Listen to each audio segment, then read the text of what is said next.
Mga kababayan, kahit na nananatiling maaliwalas sa malaking bahagi ng bansa, manatili pa rin tayong alerto sa pagbabago ng panahon. Dahil malaki pa rin ang posibilidad na maging bagyo ang binabantayang low pressure area sa labas ng PAR na posibleng makaapekto sa habagat. Kaya naman, alamin natin ang lagay ng panahon mula kay Pag-asa Weather Specialist Benny Estereha. Magandang hapon. Para sa ganyang ating panahon, meron pa rin tayong umiiral na southwest monsoon or hanging habagat dito sa Luzon and Visayas. Habang meron din tayong minomonitor na low pressure area sa labas ng Philippine Area of Responsibility.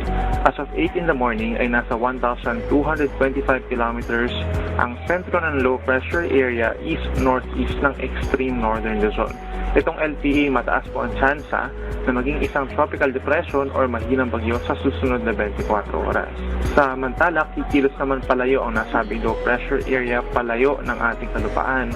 So, maaari itong pumasok, hindi pa rin natin inaalis yung chance na napapasok po ito ng ating PAR, pero ang nakikita natin, hindi naman ito directly makaka-apekto sa ating bansa sa mga susunod na araw at patungo ito ng North Pacific Ocean.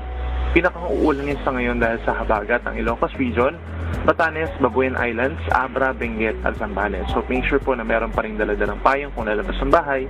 Habang natitirang bahagi ng bansa, kabilang ang Metro Manila, partly cloudy to cloudy skies at may tsansa pa rin po ng mga pulupulong pag-ulan at mga localized thunderstorms lalo na sa dakong hapon hanggang gabi.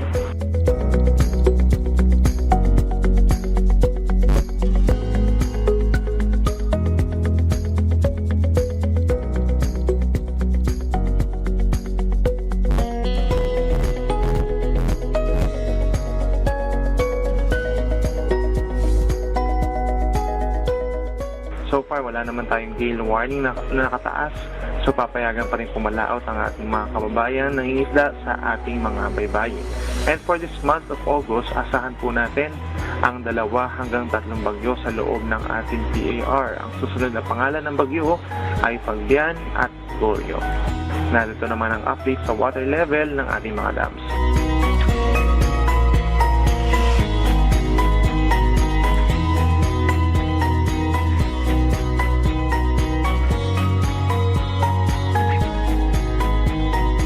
Yan muna ang latest mula dito sa Weather Forecasting Center ng Pag-asa. Muli po ako si Benny Estereha. Magandang hapon. Maraming salamat Pag-asa Weather Specialist Benny Estereha.